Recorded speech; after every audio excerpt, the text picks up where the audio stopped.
जय हिंद, जय भारत। आप सभी लोगों का स्वागत है मेरा आज की इस वीडियो में, जिसके अंदर हम देखने वाले हैं 22 अक्टूबर 2021 का करंट अफेयर, जो कि बना है कल रात तक की सुर्खियों से। तो बढ़ते हैं हमारे आज के पहले प्रश्न की तरफ, जो कि है प्रतिवर्ष पुलिस स्मृति दिवस कब मनाया जाता है। आप सभी को मालूम होना चाहिए, पुलिस स्मृति दिवस जो है प्रतिवर्ष यह हम मनाते हैं 21 अक्टूबर को मनाते हैं। 21 अक्टूबर को क्यों मनाते हैं? क्योंकि 21 अक्टूबर 1959 को जो है 21 अक्टूबर 1959 को जो चाइनीज आर्मी थी, जो चीन की आर्मी थी, उस चीन की आर्मी ने जो है लद्दाख के अंदर अटैक कर दिया था। चाइना की आर्मी ने कहाँ पर अटैक किया? चाइना की आर्मी ने जो है लद्दाख के अंदर अटैक किया था, और उन्होंने जहाँ पर अटैक किया था वहाँ पर जो है इंडियन जो पुलिस है दोस्तों, वहाँ की जो लद्दाख की पुलिस है वो वहाँ पर तैनात थी। और दोस्तों आप सभी को मालूम होना चाहिए कि जब अटैक किया था दोस्तों, वो जो पुलिसकर्मी थे, उन पुलिसकर्मी में से जो है बहुत से दोस्तों जो पुलिसकर्मी वो हो गए शहीद। तो उन जो जितने भी लोग वहाँ पर शहीद हुए थे, उनके जो है सम्मान में और उनके सम्मान में और याद में जो है हम लोग प्रत्येक वर्ष जो है पुलिस स्मृति दिवस मनाते हैं। कब? 21 अक्टूबर को मनाते हैं। आप सभी को मालूम होना चाहिए, मैंने आपको क्या बताया, 21 अक्टूबर 1959 को चाइनीज आर्मी ने लद्दाख के अंदर अटैक किया था, जहाँ पर जितने भी पुलिसकर्मी थे, उन पुलिसकर्मी में ज़्यादातर जो है शहीद हो गए थे, और उन्हीं की याद में, उन्हीं के सम्मान में जो है 21 अक्टूबर को हम मनाते हैं पुलिस स्मृति दिवस। तो इसका आंसर हो जाएगा ऑप्शन नंबर सी, 21 अक्टूबर जो है इसका राइट आंसर है। अब हम बढ़ते हैं कुछ महत्वपूर्ण प्रश्नों की तरफ, जो कि है भारत में पुलिस व्यवस्था का जनक किसे कहा जाता है। आप सभी को मालूम होना चाहिए, भारत के अंदर जो है पुलिस व्यवस्था का जनक कहा जाता है कॉर्नवालिस। किसे? कॉर्नवालिस जो है इसे कहा जाता है भारत के अंदर पुलिस व्यवस्था का जनक। अगला क्वेश्चन है, अगर आपसे पूछा गया कि सिविल सर्विस जो है भारत के अंदर जो है सिविल सर्विस का जनक किसे कहा जाता है, अगर आपसे पूछा गया भारत के अंदर जो है सिविल सर्विस का जनक किसे कहा जाता है, आप सभी को मालूम होना चाहिए भारत के अंदर जो सिविल सर्विस का जनक भी कॉर्नवालिस को कहा जाता है। किसे? कॉर्नवालिस को ही जो है पुलिस व्यवस्था का जनक और सिविल सर्विस का जनक कॉर्नवालिस को ही कहा जाता है। अगला क्वेश्चन है चोरा चोरी घटना। ये जो चोरा चोरी घटना है किस राज्य से संबंधित है? तो ये संबंधित है उत्तर प्रदेश से ये संबंधित है। मत कीजिए उत्तर प्रदेश में खास है, तो उत्तर प्रदेश के अंदर गोरखपुर से जो है ये संबंधित है। और आप सभी को मालूम चाहिए फरवरी 1992 को कब इसका संबंध है। अगर आपसे डेट पूछा है तो डेट है फरवरी 1922। फरवरी 1922 जो है इस आप सभी को मालूम चाहिए इस घटना के बाद क्या हुआ था। इस घटना के बाद जो एक आंदोलन जो है समाप्त कर दिया गया था। उस आंदोलन का नाम क्या था? तो इस चोरा चोरी घटना के बाद जो है एक आंदोलन समाप्त कर दिया गया था, उसका नाम था असहयोग आंदोलन। कौन सा? असहयोग आंदोलन जो है इस चोरा चोरी घटना के बाद समाप्त कर दिया गया था। और आप सभी को मालूम चाहिए ये चोरा चोरी घटना है, इसके अंदर जो है जितनी भी प्रदर्शनकारी थी, उन्होंने जो है इस जो चोरा चोरी जगह है, इस चोरा चोरी के अंदर जो पुलिस स्टेशन था, उस पुलिस स्टेशन को ही आग लगा दी थी। इसलिए जो है इस घटना के बाद जो असहयोग आंदोलन है इसे बंद कर दिया गया था, इसे समाप्त कर दिया गया था। कब हुई थी ये घटना? ये घटना हुई थी फरवरी 1922 में जो है ये घटना हुई थी। ठीक है, तो ये था हमारा दूसरा महत्वपूर्ण प्रश्न। हम बढ़ते हैं अगले महत्वपूर्ण प्रश्नों की तरफ, जो कि है पुलिस की सूची का विषय। आप सभी को मालूम चाहिए पुलिस जो है कि राज्य सूची का विषय, पुलिस की सूची का विषय है, पुलिस जो है राज्य सूची का विषय है। लेकिन आप सभी को मालूम होना चाहिए कि दिल्ली की जो पुलिस है दोस्तों, जितने भी स्टेट की पुलिस है दोस्तों, वो जो है राज्य सूची का विषय है। लेकिन अगर आपसे पूछा गया कि दिल्ली पुलिस, तो ये जो दिल्ली पुलिस है आप सभी को मालूम होना चाहिए, दिल्ली पुलिस जो है ये एक केंद्र सरकार की सूची में आती है। ठीक है, दिल्ली पुलिस जो है ये केंद्र सरकार की सूची में आती है दिल्ली पुलिस, और बाकी सभी जो पुलिस है राज्य की, वो राज्य सूची के अंदर आती है। अगला क्वेश्चन है विभाजन विभीषिका दिवस कब मनाया जाता है। आप सभी को मालूम होना चाहिए कि ये जो विभाजन विभीषिका दिवस है ये कब मनाता है? ये मनाता है 14 अगस्त को। कब? 14 अगस्त को जो है विभाजन विभीषिका दिवस मनाता है। बात की जाए इस दिन आखिर क्यों विभाजन विभीषिका दिवस मनाया जाता है, क्योंकि 14 अगस्त को क्या हुआ था? 14 अगस्त को आप सभी को मालूम चाहिए भारत और पाकिस्तान जो है इन दोनों का बंटवारा हुआ था। और बंटवारे के दौरान जितने भी लोग जो हैं बंटवारे के दौरान, अगर आपसे पूछा गया कि जितने भी लोग बंटवारे के दौरान जिन लोगों का निधन हो गया था, उन लोगों की याद में जो है विभाजन विभीषिका दिवस मनाया जाता है। कब मनाया जाता है? 14 अगस्त को मनाया जाता है। तो मैं आप सभी को जो है महत्वपूर्ण क्वेश्चन डबल रिवाइज करा देता हूँ। तो हमारा पहला महत्वपूर्ण प्रश्न था, भारत में पुलिस व्यवस्था का जनक किसे कहा जाता है? कॉर्नवालिस को कहा जाता है। चोरा चोरी घटना का संबंध किस राज्य से है? गोरखपुर उत्तर प्रदेश जो है, उत्तर प्रदेश राज्य से संबंधित है चोरा चोरी घटना। अगला क्वेश्चन है पुलिस की सूची का विषय है। पुलिस जो है राज्य सूची का विषय है, लेकिन जो दिल्ली पुलिस है ये केंद्र सरकार की सूची में आता है, दिल्ली पुलिस। अगला क्वेश्चन है विभाजन विभीषिका दिवस 14 अगस्त को मनाता है विभाजन विभीषिका दिवस। ठीक है, तो ये था हमारा पहला प्रश्न। अब हम बढ़ते हैं हमारे आज के दूसरे प्रश्न की तरफ, जो कि है किस राज्य सरकार ने मुख्यमंत्री राशन आपके द्वार योजना शुरू करने की घोषणा की है? आप सभी को मालूम होना चाहिए योजना का नाम क्या है। योजना का नाम है मुख्यमंत्री राशन आपके द्वार नहीं है, यहाँ पे है मुख्यमंत्री राशन आपके द्वार जो है, मुख्यमंत्री राशन आपके द्वार जो है ये योजना का नाम है। और आप सभी को मालूम होना चाहिए ये जो योजना है ये किसके द्वारा शुरू की गई। उससे पहले जो है आप सभी को बता दूं कि मुख्यमंत्री राशन आपके द्वारा जो योजना ये शुरू की गई है मध्य प्रदेश के द्वारा। किसके द्वारा? मध्य प्रदेश के द्वारा शुरू की गई है। और ये जो है मध्य प्रदेश के सीएम कौन? मध्य प्रदेश के मुख्यमंत्री, मध्य प्रदेश के सीएम कौन है? शिवराज सिंह चौहान। कौन? शिवराज सिंह चौहान जो है, जो कि वह हाल ही में मध्य प्रदेश के सीएम है। उनके द्वारा जो है सीएम राशन आपके द्वार जो है यह योजना शुरू की गई है। आप सभी को मालूम होना चाहिए ये योजना है, ये अगर आपसे बात कीजिए ये योजना किन लोगों के लिए, तो ये योजना है जितने भी दोस्तों जनजातीय परिवार है, क्या जितने भी जनजातीय परिवार हैं जो कि ग्रामीण इलाके में रहते हैं, जितने भी जनजातीय परिवार हैं जो कि ग्रामीण इलाके में रहते हैं, उन्हें जो है राशन वितरण करना इस योजना का उद्देश्य है। अगर आपसे बात की जाए ये योजना कब तक जो है अभी शुरू हुई है या कब तक शुरू होगी, तो ये योजना जो है ये नवंबर 2021 तक शुरू होगी। कब तक? नवंबर 2021 तक जो है ये योजना सीएम राशन आपके द्वार योजना जो है ये शुरू हो जाएगी। और ये जो है कुल 1 महीने तक चलेगी। कितने महीने तक? यानी 22 से 25 दिनों तक ये जो है योजना चलेगी। और इस योजना के अंदर जो है कुल 220 से 240 क्विंटल खाद्य सामग्री जो है ये वितरण करने की घोषणा की गई है। ठीक है, तो इसका आंसर हो जाएगा option number B, Madhya Pradesh. इसका सही उत्तर है। मध्य प्रदेश के वर्तमान में सीएम कौन है? तो मध्य प्रदेश के वर्तमान में सीएम है शिवराज सिंह चौहान। इसका आंसर हो जाएगा option number B, Madhya Pradesh का सही उत्तर है। अब हम बढ़ते हैं कुछ महत्वपूर्ण प्रश्नों की तरफ, जो कि है घर घर औषधि योजना। तो ये जो घर घर औषधि योजना है ये शुरू की गई, मैंने आपको कल पढ़ाया था, ये शुरू की गई है राजस्थान के द्वारा ये शुरू की गई है। और इसका उद्देश्य क्या है? तो इसका उद्देश्य है औषधीय पौधों को बढ़ावा देना। इसका उद्देश्य क्या है? इसका उद्देश्य है औषधीय पौधे जो है उन्हें बढ़ावा देना, ये उसका उद्देश्य है। घर घर औषधि योजना का उद्देश्य राजस्थान के द्वारा शुरू की गई है। अगला प्रश्न अभ्युदय योजना। तो ये जो अभ्युदय योजना है इसका संबंध है उत्तर प्रदेश से। और आप सभी को मालूम होना चाहिए इस अभ्युदय योजना के अंदर जो है फ्री कोचिंग दी जाएगी। क्या? इस अभ्युदय योजना के अंदर फ्री कोचिंग दी जाएगी। उत्तर प्रदेश राज्य सरकार के द्वारा इसे शुरू किया गया।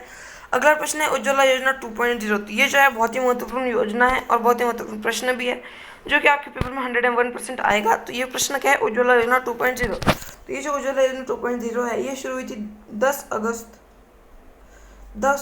2021 को जो है उज्ज्वला योजना 2.0 शुरू हुई थी। और बात की जाए कहाँ से शुरू हुई थी, तो उज्ज्वला योजना 2.0 शुरू हुई थी महोबा उत्तर प्रदेश से यह शुरू हुई थी। अगला महत्वपूर्ण प्रश्न है ग्राम उजाला योजना। तो आपसे कौन सी चीज़ है? ग्राम उजाला योजना है किसके द्वारा शुरू की गई थी? ये शुरू की गई थी बिहार के द्वारा। किसके द्वारा? बिहार के द्वारा जो है ग्राम उजाला योजना शुरू की गई थी। अगला प्रश्न है मेडिसिन फ्रॉम द स्काई कार्यक्रम। मेडिसिन फ्रॉम द स्काई कार्यक्रम जो है ये तेलंगाना से जो है तेलंगाना से जो है मेडिसिन तेलंगाना ने लॉन्च की थी मेडिसिन फ्रॉम द स्काई कार्यक्रम। अगला प्रश्न है अंकुर योजना। तो ये जो अंकुर योजना है इसका संबंध किससे? इसका संबंध है वृक्षारोपण से। अंकुर योजना का संबंध किससे? अंकुर योजना का संबंध है वृक्षारोपण से। और किस राज्य के द्वारा ये जो अंकुर योजना शुरू की गई है? शुरू की गई मध्य प्रदेश के द्वारा। वृक्षारोपण से इसका संबंध है। अगला क्वेश्चन है, यानी अब हम बढ़ते हैं आज के तीसरे प्रश्न की तरफ, जो कि है 20 अक्टूबर 2021 को किसने 72वीं इंटर सर्विस फुटबॉल चैंपियनशिप जीती है? आप सभी को मालूम होना चाहिए हम बात कर रहे हैं इंटर सर्विस फुटबॉल चैंपियनशिप। उससे पहले मैं आपको बता दूं कि ये जो इंटर सर्विस फुटबॉल चैंपियनशिप है इसका कितनावां संस्करण जो है ये आयोजित किया गया है? तो इसका आयोजित किया गया है 72वां संस्करण। कौन सा? इसका आयोजित किया गया 72वां संस्करण। और अगर आपसे पूछा कि ये जो फुटबॉल चैंपियनशिप कहाँ पर हुई थी, तो ये फुटबॉल चैंपियनशिप हुई थी कोच्चि के अंदर। कहाँ पर? कोच्चि के अंदर जो है ये फुटबॉल चैंपियनशिप हुई थी। और इसके अंदर कुल कितने टीमें थी, तो इसके अंदर जो है कुल 4 टीमें थी। इसके अंदर कुल कितनी टीमें थी, इस इंटर सर्विसेज फुटबॉल चैंपियनशिप के अंदर है कुल 4 टीमें थी। और वो 4 टीमें कौन कौन सी थी, तो इधर ऑप्शन के अंदर नाम है। पहली टीम थी Indian navy, army red, army green और भारतीय वायुसेना। ये 4 टीमें थी किसके अंदर, इंटर सर्विसेज फुटबॉल चैंपियनशिप के अंदर चारों की चारों टीमें थी। 72वां संस्करण था। और इस चैंपियनशिप के अंदर जो है जो फाइनल्स हुए थे, उन फाइनल के अंदर कौन सिलेक्ट हुआ था, तो फाइनल हुआ था सबसे पहले आर्मी रेड के बीच में जो है फाइनल हुआ था।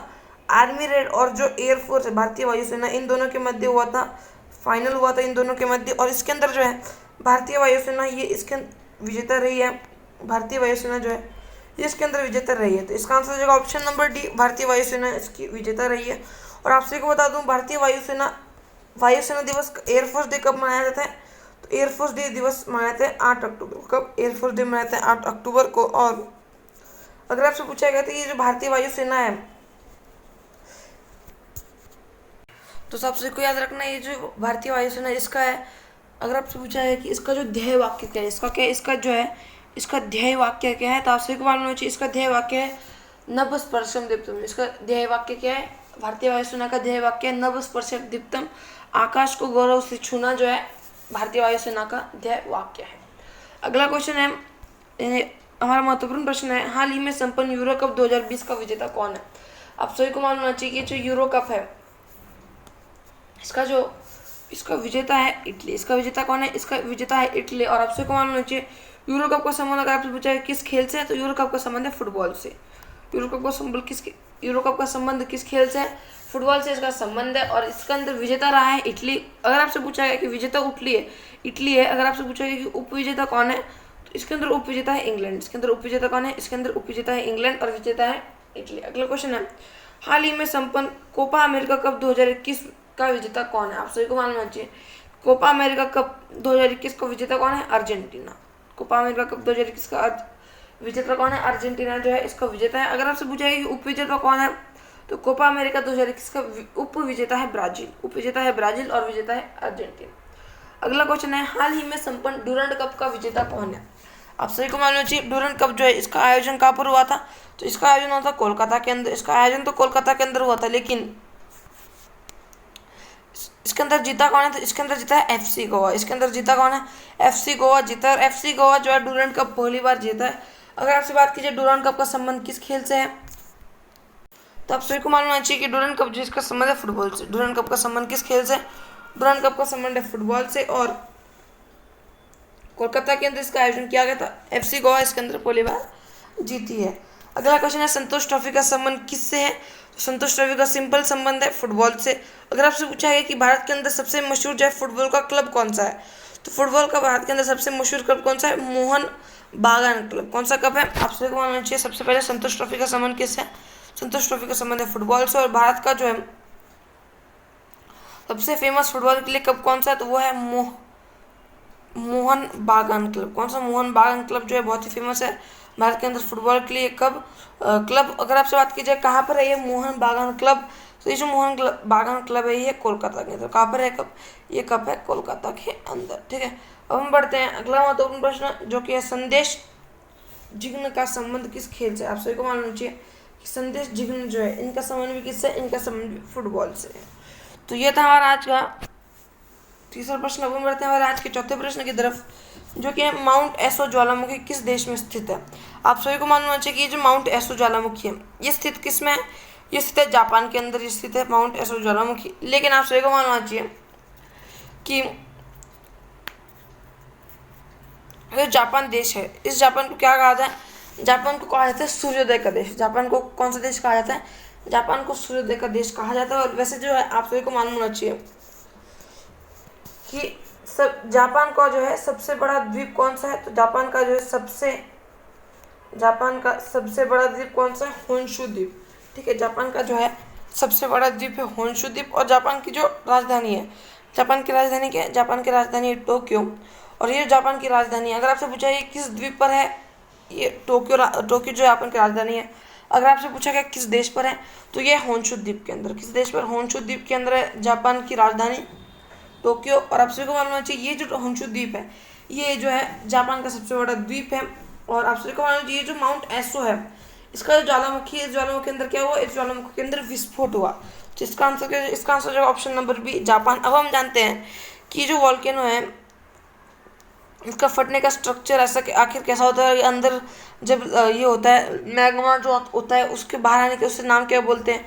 तो अभी अभी जो है हम सब कुछ जानेंगे। तो आपसे को मालूम चाहिए ये जो ऐसा वॉल्केनो होता है, ऐसा जो है वॉल्केनो होता है, ये धरती और ये जो है अंडरग्राउंड। आपसे को मालूम चाहिए यहाँ पे जो है जब उबलता हुआ जो लावा है जो कि बाहर आने के जिसे हम लावा बोलते हैं, उसके जो जब वो धरती के अंदर होते हैं उसे हम बोलते हैं मैग्मा। ठीक है, जब ये धरती के अंदर होते हैं उसे हम बोलते हैं मैग्मा। और जब ये फूट इसका जब विस्फोट होता है और जब ये बाहर आता है ना, जब ये बाहर आता है तो इसे हम बोलते हैं लावा। इसे हम क्या बोलते हैं, जब ये जो अंदर का जो गरम गरम पानी सा होता है जब वो बाहर आता है तो उसे हम लावा बोलते हैं। और जब ये अंदर होता है तो इसे हम बोलते हैं मैग्मा। ठीक है, जब ये अंदर होता है उसे हम बोलते हैं मैग्मा, और जब ये बाहर आता है उसे हम बोलते हैं लावा। और मैं आपको बता दूं कि ये जो होल है जहाँ से जो है ये मैग्मा बाहर आकर लावा बन रहा है, उस होल को क्या बोलते हैं, उस होल को बोलते हैं क्रेटर। क्रेटर कब बोलते हैं, जब वो छोटा होता है, जब वो होल छोटा होता है तो उसे क्रेटर बोलते हैं। और जब वो होल बड़ा हो जाता है तो उसे हम क्या बोलते हैं, तो जब वो होल जो है, अगर आप समझिए कि अभी मैंने आपको छोटे वॉल्केनो का डायग्राम बताया, लेकिन अगर आप समझिए कि वॉल्केनो जो है कम से कम इतना बड़ा है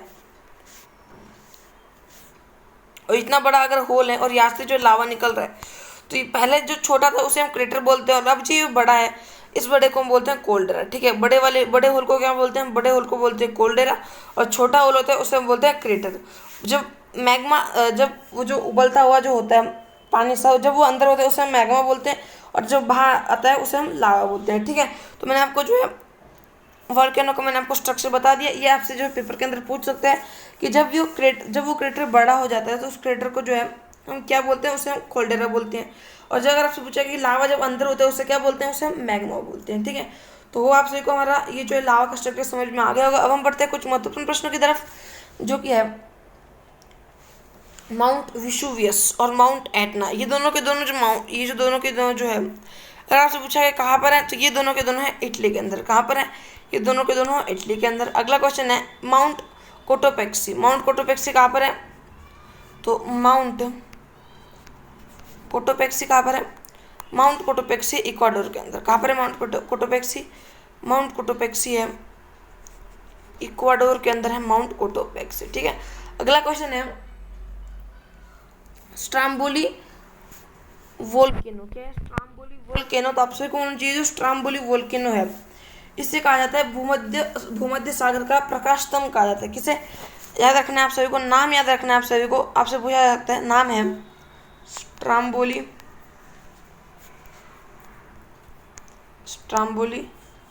वॉल्केनो। स्ट्राम्बोली वॉल्केनो इसे क्या कहा जाता है। अगर आपसे ये प्रश्न में ये पूछा जाता है कि भूमध्य सागर का प्रकाश स्तंभ किसे कहा जाता है, उसके अंदर आपको बहुत सारे ऑप्शन देंगे, जैसे माउंट वसुवियस दे देगा, माउंट एटना दे देगा। अभी हमने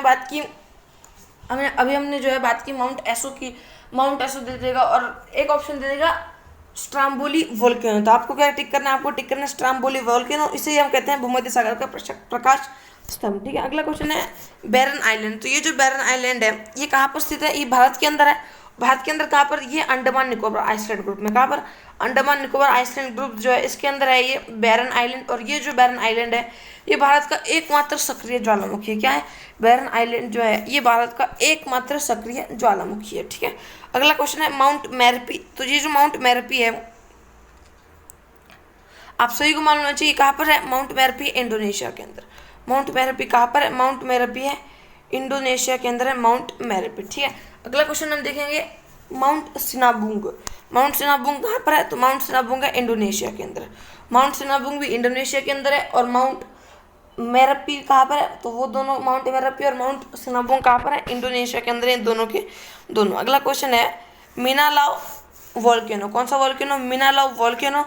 तो ये मीनालाव वोल्केनो है, मीनालाव वोल्केनो कहाँ पर है, ये हवाई के अंदर। हवाई के अंदर। और अगर आपसे बात की जाए ये हवाई जो एक आइसलैंड है, और बात की जाए किस देश के अंदर आता है आइसलैंड, तो ये आता है यूएसए के अंदर। कहाँ पर, यूएसए के अंदर ये आता है। अब याद करो दोस्तों, इसी हवाई के अंदर जो है दोस्तों एक और वोल्केनो है, उसका नाम क्या है, उसका नाम है किलाउआ। उसका नाम क्या है, उसका नाम है किलाउआ। और उसके अंदर जो है विस्फोट हुआ था किलाउआ के अंदर। और ये भी किस, अगर आपसे पूछा कि किलाउआ वोल्केनो किस देश के अंदर है, तो ये भी किस देश के अंदर, यूएसए के अंदर है। कहाँ, किसमें, यूएसए के अंदर है। ठीक है, अब हम बढ़ते हैं हमारे आज के पांचवें प्रश्न की तरफ, जो कि हाल ही में चर्चा में रहा। ट्रुथ सोशल क्या है, आप सभी को मालूम होना चाहिए। ये जो ट्रुथ सोशल है, इसे लॉन्च किसके द्वारा किया गया, तो आप सभी को मालूम, पहला प्रश्न है कि ये एक सोशल मीडिया प्लेटफॉर्म, जैसे कि हमारा ट्विटर, इंस्टाग्राम, फेसबुक होता है, उसी की तरह जो है ट्रुथ सोशल ऐप है, एक सोशल मीडिया प्लेटफॉर्म है। और उससे पहले मैं आपको बता दूं, ये जो ट्रुथ सोशल ऐप है, इसे लॉन्च किसके द्वारा किया गया, इसे लॉन्च किया गया यूएसए के पूर्व राष्ट्रपति डोनाल्ड ट्रंप। किसके द्वारा, यूएसए के पूर्व राष्ट्रपति डोनाल्ड ट्रंप जो है, इनके द्वारा इसे लॉन्च किया गया है। और आप सभी को मालूम होना चाहिए कि इसका नाम है ट्रुथ सोशल, इसका नाम मैंने आपको बता दिया। और आप सभी को मालूम चाहिए कि इन्होंने जो है एक नया जो है सोशल मीडिया प्लेटफॉर्म आखिर उन्होंने क्यों लॉन्च किया, तो आप सभी को बता दूं, इनका जो अकाउंट है, कहाँ पर, इनका जो फेसबुक का अकाउंट है और इनका जो ट्विटर का अकाउंट है, वो जो है फेसबुक का अकाउंट फेसबुक वालों ने बंद कर दिया, इनका बैन कर दिया। और जो ट्विटर का अकाउंट है, वो ट्विटर वालों ने जो है बैन कर दिया, किसका, डोनाल्ड ट्रंप का बैन कर दिया। और आप सभी को मालूम होना चाहिए, इसीलिए जो है इन्होंने हमारी तरह ना होकर कि हम दोस्तों हम जो है वेट करते हैं कि हमारा अकाउंट जो है ये कब फिर से अनबैन होगा, इन्होंने जो है अपना एक नया सोशल मीडिया प्लेटफॉर्म भी लॉन्च कर दिया। तो इसका नाम क्या है, इसका नाम है ट्रुथ सोशल ऐप जो है, इसका नाम है, किसके द्वारा लॉन्च किया गया, डोनाल्ड ट्रंप के द्वारा इसे लॉन्च किया गया है। ठीक है, तो इसका आंसर हो जाएगा option number, social media platform इसका सही उत्तर है। अब हम बढ़ते हैं हमारे आज के कुछ महत्वपूर्ण प्रश्नों की तरफ, जो कि है जोगाजोग किस देश का सोशल मीडिया प्लेटफॉर्म है। तो आप सभी को मालूम होना चाहिए कि ये जो जोगाजोग है, ये बांग्लादेश का सोशल मीडिया प्लेटफॉर्म। कौन सा, बांग्लादेश का सोशल मीडिया प्लेटफॉर्म है जोगाजोग। अगला प्रश्न है कि हाल ही में चर्चा में रहा ट्राइका क्या है, तो आप सभी को मालूम होना चाहिए, दोस्तों आप सभी को मालूम चाहिए ट्राइका का अर्थ क्या होता है।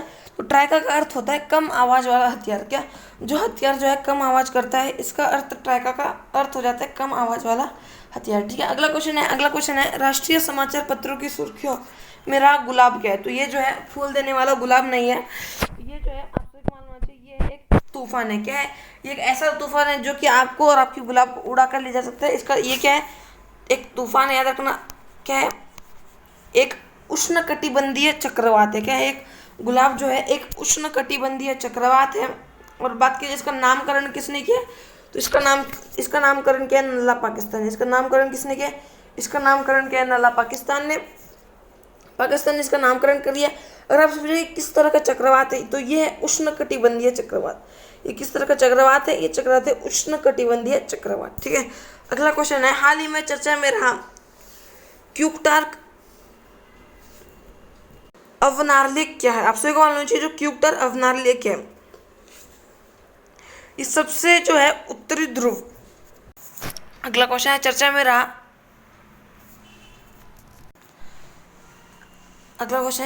रहा स्काई स्ट्राइकर क्या। तो ये जो स्काई स्ट्राइकर है, आप सभी को मालूम है, ये जो है ड्रोन को, ये लक्ष्य है इसका, क्या है, स्काई स्ट्राइकर के अंदर जो है उसका लक्ष्य आ जाएगा। ये लक्ष्य को ढूंढकर जो है उसको जो है पूरी तरीके से निस्तनाबूद कर दे, उसे जो है पूरी तरीके से खत्म कर देगा।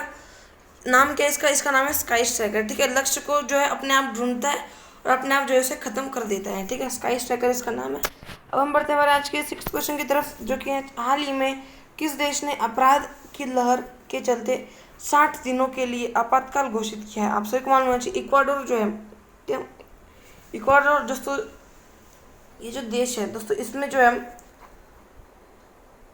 इस इक्वाडोर देश के अंदर जो है दोस्तों पिछले कुछ 60-50 दिनों से जो है क्या हो रहा है, तो इसके अंदर जो है दोस्तों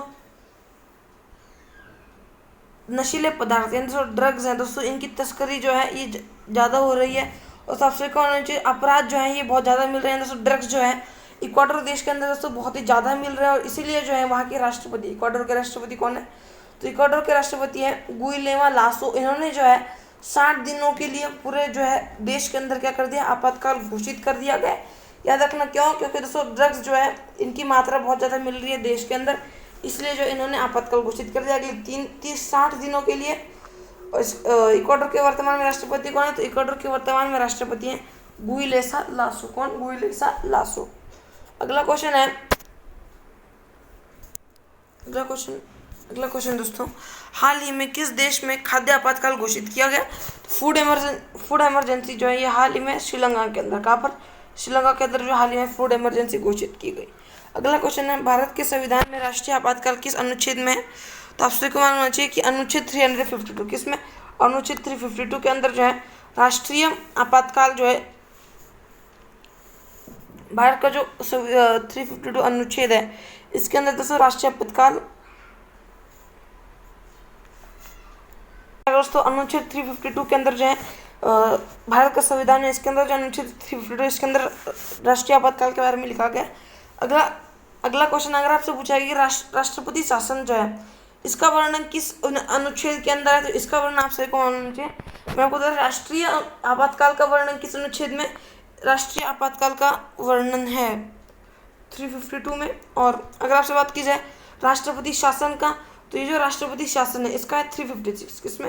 राष्ट्रपति शासन का 356 में, ठीक है। तो ये जो दो है बहुत ही महत्वपूर्ण है, जिसको मैंने अभी आपको समझा दिया। अगला क्वेश्चन है,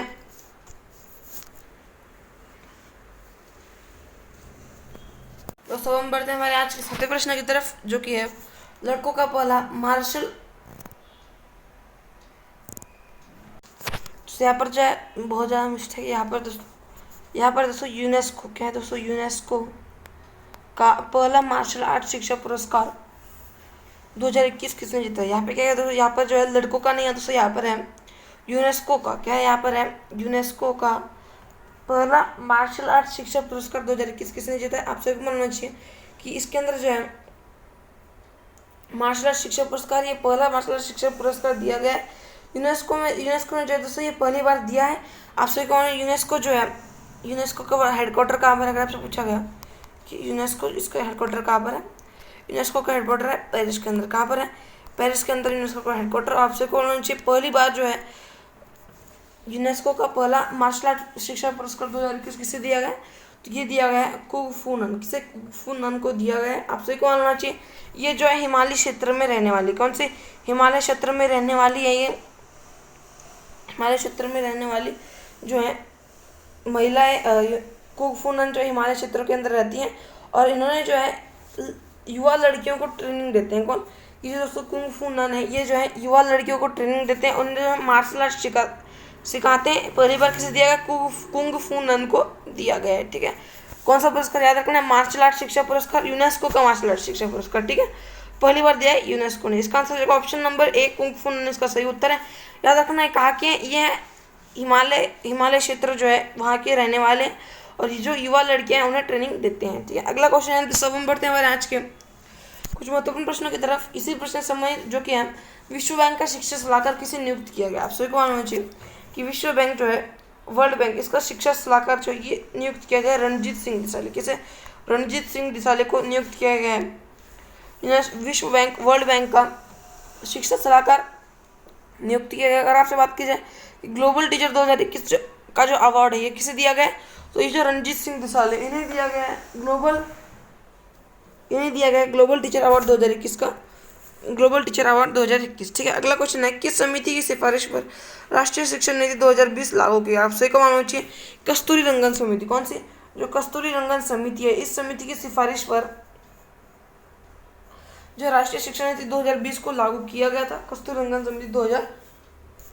समिति की सिफारिश पर कब? 2020 के अंदर। अगला प्रश्न है, कलारीपयट्टू अकादमी किस राज्य में स्थगित की गई? आप सभी को मालूम चाहिए केरल। क्या? आप सभी को मालूम चाहिए जो कलारीपयट्टू है ये कहाँ का दोस्तों? अगर बात की जाए इससे जो है कहाँ का मार्शल आर्ट कहा जाता है?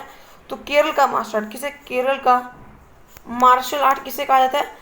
तो केरल का मार्शल आर्ट कहा जाता है कलारीपयट्टू को। आप सभी को मालूम होना चाहिए कि इसके जो अकादमी है किस राज्य में से स्थगित की गई है? तो ये किया गया कहाँ पर? केरल के अंदर, ठीक है।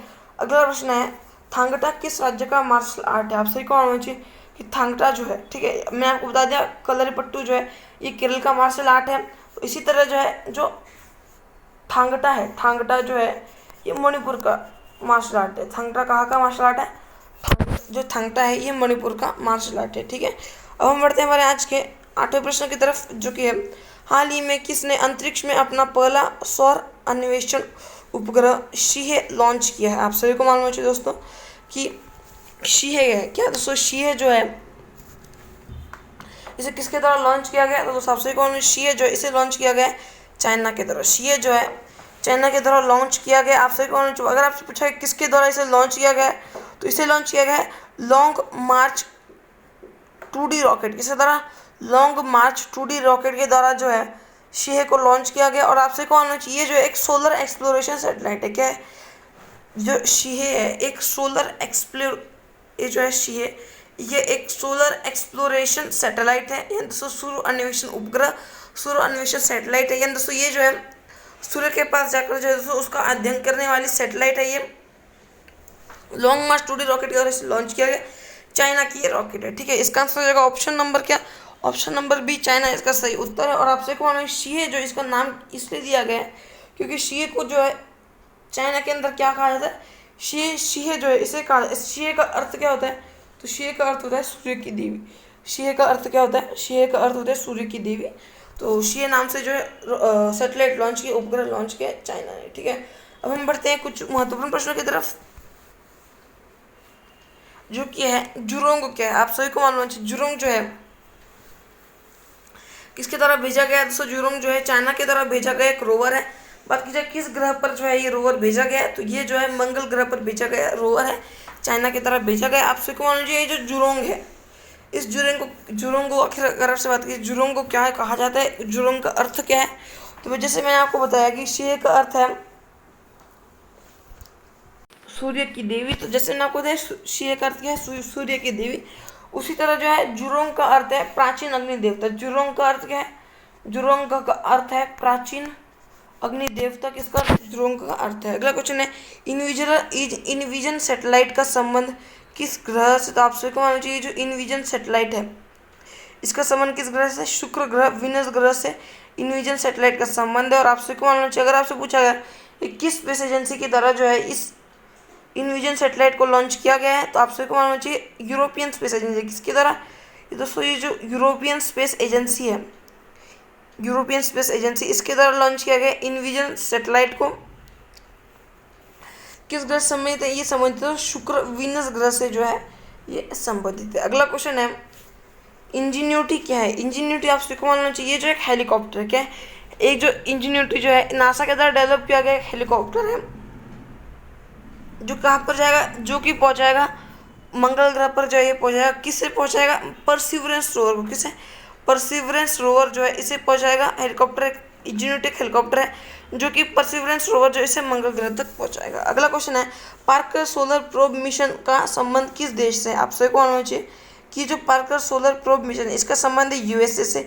और आप सभी को मालूम चाहिए क्या करेगा, ये जो दोस्तों सूर्य के सबसे नज़दीक पहुँचने वाला उपग्रह है, क्या दोस्तों सूर्य के सबसे नज़दीक पहुंचने वाला उपग्रह जिसे हाल ही में लॉन्च किया गया है, नासा के द्वारा लॉन्च किया गया है। दोस्तों यूएसए की जो है ये सोलर प्रोब मिशन किस देश से संबंधित है, ये संबंधित है यूएसए से। ठीक है, अब हम बढ़ते हैं मेरे आज के 9वें प्रश्न की तरफ, जो कि हाल ही में किस राज्य सरकार ने भास्करबदा को राज्य का आधिकारिक कैलेंडर के रूप में उपयोग किया जाने की घोषणा की। आप सभी को मालूम होना चाहिए कि दोस्तों भास्करबदा क्या दोस्तों, ये जो भास्करबदा है ये है एक कैलेंडर, क्या है ये कैलेंडर है। और दोस्तों आपसे कौन, असम सरकार के द्वारा जो है इस कैलेंडर को लॉन्च किया गया है। अगर बात की जाए क्यों दोस्तों, असम सरकार जो है इन्होंने इस कैलेंडर को जो है एक असम के अंदर दोस्तों एक आधिकारिक कैलेंडर के रूप में उपयोग किए जाने की घोषणा किया है। क्या ये जो भास्करबदा कैलेंडर है असम सरकार ने इसे एक आधिकारिक कैलेंडर के रूप में उपयोग किए जाने की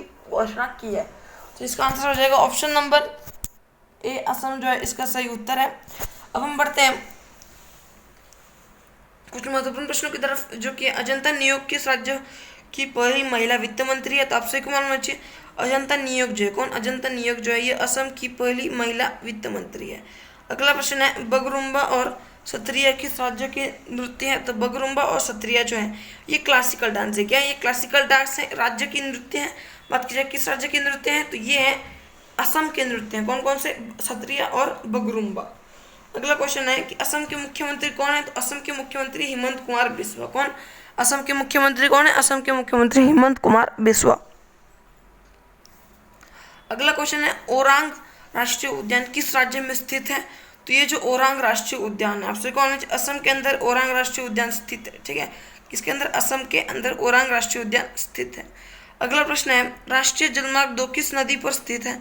तो आप सभी को मालूम चाहिए दोस्तों, ये जो राष्ट्रीय जलमार्ग 2 है, मैंने आपको बताया बहुत बार। इस बार जो है दोस्तों आप मुझे कमेंट में बताना कि आखिर जो है, अगर कमेंट जो है अगर ये ऑन हुआ तो आप दोस्तों मुझे कमेंट में बताना कि राष्ट्रीय जलमार्ग 2 जो है किस नदी पर स्थित है। ठीक है, अब हम बढ़ते हैं दोस्तों हमारे आज के आखिरी प्रश्न है दोस्तों। अब हम बढ़ते हैं हमारे आज के 10वें प्रश्न की तरफ। हमारा लास्ट क्वेश्चन आज का, जो कि हम हाल ही में अंतर्राष्ट्रीय मुद्रा कोष ने पाकिस्तान को $6 बिलियन का लोन देने से इनकार कर दिया है, IMF के संदर्भ में क्या सही है। दोस्तों ये इंटरनेशनल बेइज्जती, क्या है दोस्तों, ये एक इंटरनेशनल बेइज्जती। किसकी बेइज्जती की गई है, तो ये बेइज्जती की है पाकिस्तान की, जो इंटरनेशनल बेइज्जती की गई है। किसने बेइज्जती की है, तो इसकी बेइज्जती, पाकिस्तान की बेइज्जती की IMF ने। बात कीजिए IMF क्या है, मैंने आपको बताया अंतर्राष्ट्रीय मुद्रा कोष यानी इंटरनेशनल मॉनेटरी फंड जो है, ये इसकी फुल फॉर्म है। और आप सभी को मालूम होना चाहिए, इस IMF ने जो है पाकिस्तान को, यानी दोस्तों जो नाला पाकिस्तान है, इस पाकिस्तान को, जिससे हम बोल सकते हैं दोस्तों इमरान खान की सरकार, किसे दोस्तों, इमरान खान की जो सरकार है, इसे जो है दोस्तों $6 बिलियन का लोन देने से मना कर दिया। पाकिस्तान को क्या कर दिया, पाकिस्तान को यहाँ पे आप पढ़ सकते हो $6 बिलियन जो है, $6 बिलियन जो है लोन देने से मना कर दिया है। बात कीजिए इन्होंने जो है पहला और दोस्तों IMF ने ये तक भी कहा है कि ये दोस्तों इन्हें $6 मिलियन के दोस्तों इन्हें जो है $1 मिलियन भी नहीं देंगे। ठीक है दोस्तों, और बात की जाए इनका ऐसा जो बर्ताव क्यों IMF का, और इन्होंने आखिर क्यों पाकिस्तान को मना कर दिया लोन देने से, क्योंकि दोस्तों आप सभी को मालूम होना चाहिए कि दोस्तों पाकिस्तान के अंदर जो सरकार है, IMF का कहना है दोस्तों, जो पाकिस्तान की सरकार है, यानी दोस्तों जो पाकिस्तान के अंदर दोस्तों इमरान खान की जो सरकार है, IMF का कहना है कि इमरान खान की जो सरकार है, उस सरकार के अंदर जितने भी बिजनेसमैन है, वो सभी के सभी कौन है, वो सभी के सभी जो बिजनेसमैन है, सभी के सभी भ्रष्ट बिजनेसमैन है। और दोस्तों IMF का कहना है कि पाकिस्तान जो है अपने अंदर, अपने जो देश है इसके अंदर जो है टैक्स बढ़ा दे। और दोस्तों अगर उसने टैक्स बढ़ा दिया, दोस्तों सरकार जो है पाकिस्तान की, अगर पाकिस्तान दोस्तों IMF की बात माने और जो टैक्स बढ़ा दिया, तो दोस्तों सरकार जो है पाकिस्तान की वो नीचे डूब जाएगी। और दोस्तों अगर आपसे बात की जाए कि अगर इन्होंने जो है टैक्स नहीं बढ़ाया, तो दोस्तों IMF जो है इन्हें लोन नहीं देगा। और दोस्तों आप सभी को मालूम होना चाहिए कि FATF जो है दोस्तों, FATF ने जो है दोस्तों इसे जो है ग्रे लिस्ट के अंदर रखा है। दोस्तों अभी जो है इसके ऊपर निगरानी रखी जा रही है। अगर दोस्तों इसके अंदर जो आतंकवाद के सबूत मिल गए, दोस्तों आप सभी को मालूम है कि इसके पाकिस्तान जो है आतंकवाद को पाते हैं, लेकिन दोस्तों ये जो है तुरंत सबूत भी मिटा देता है। इसलिए जो दोस्तों FATF का दोस्तों वही काम है कि दोस्तों वो जो है अभी दोस्तों पाकिस्तान को इसमें निगरानी में रखा है। अगर दोस्तों पाकिस्तान के अंदर सबूत मिल गए आतंकवाद के, तो ये जो है दोस्तों उन्हें ब्लैक लिस्ट के अंदर डालेगी। और दोस्तों एक बार जो पाकिस्तान ब्लैक लिस्ट के अंदर चला गया, तो सबसे को मालूम चाहिए ब्लैक लिस्ट के अंदर अगर दोस्तों कोई भी देश चला जाता है FATF की, तो उसे जो है दोस्तों कोई भी संस्था या फिर दोस्तों कोई भी देश जो है उसे लोन नहीं दे सकता। ठीक है, उसे जो है लोन नहीं दे सकता, कोई भी देश या फिर कोई भी संस्थान जो है पाकिस्तान को कुछ भी लोन नहीं दे सकती। तो अगर पाकिस्तान ने टैक्स बढ़ा दिया, तो दोस्तों इसकी जो सरकार है ये डूब जाएगी। अगर नहीं बढ़ाया दोस्तों, ये जो है पाकिस्तान जो है दोस्तों ये पूरी तरीके से खत्म हो जाएगा। दोस्तों पाकिस्तान जो है, अब आप इस तरीके से समझिए, पाकिस्तान जो है अभी पूरा डूबने वाला है। खैर छोड़िए दोस्तों, अब हम बढ़ते हैं हमारे आज के 10वें प्रश्न की तरफ। इन दोस्तों क्वेश्चन के ऊपर आते हैं। और दोस्तों मैंने आपको IMF के बारे में बता दिया, और दोस्तों इन्होंने आखिर क्यों जो है $6 बिलियन जो है पाकिस्तान को देने से मना कर दिया, मैंने आपको ये भी बता दिया। अब हम बढ़ते हैं प्रश्न की तरफ, और प्रश्न के ऊपर हम चलते हैं। अब प्रश्न है कि IMF के संदर्भ में क्या सही नहीं है। तो ये जो नीचे 4 ऑप्शन है, इनमें से जो IMF के संदर्भ में क्या सही नहीं है, तो मैं आपको बता दूं कि दोस्तों IMF जो है यह वर्ष 1945 के अंदर स्थापित, और ये सही है दोस्तों। अगला क्या है, इसका मुख्यालय अमेरिका के न्यूयॉर्क में है। दोस्तों ये जो इसका मुख्यालय IMF जो है, इसका मुख्यालय न्यूयॉर्क के अंदर अमेरिका में है, लेकिन अमेरिका के न्यूयॉर्क के अंदर नहीं है। अमेरिका की जो कैपिटल है, अमेरिका कैपिटल क्या है, अमेरिका की कैपिटल है वाशिंगटन DC। वाशिंगटन DC के अंदर जो है IMF का इंटरनेशनल मॉनेटरी फंड का मुख्यालय। और अगर आपसे बात की जाए कि अगला क्वेश्चन, अगला स्टेटमेंट क्या, अगले स्टेटमेंट में भारत 27 दिसंबर 1945 को IMF में शामिल हुआ। दोस्तों ये जो है बहुत ही इंपॉर्टेंट पॉइंट आपको याद रखना है। 27 दिसंबर 1945 को भारत इसके अंदर शामिल हुआ। और तो ये जो है वैश्विक वित्तीय स्थिरता रिपोर्ट IMF जारी करता है। याद रखना, IMF कौन सी रिपोर्ट जारी करता है, वैश्विक वित्तीय स्थिरता रिपोर्ट IMF जारी करता है। ठीक है, तो इसका आंसर हो जाएगा ऑप्शन नंबर बी। इसका जो है इसका मुख्यालय न्यूयॉर्क के अंदर नहीं है, इसका मुख्यालय वॉशिंगटन डीसी के अंदर है। तो इसका आंसर जो है ऑप्शन नंबर बी इसका राइट आंसर है। तो ये तो दोस्तों हमारा आज का 22 अक्टूबर 2021 करंट अफेयर। अगर आपसे कोई वीडियो को लाइक कर दीजिए, चैनल को सब्सक्राइब कर दीजिए। मिलते हैं अगले वीडियो में।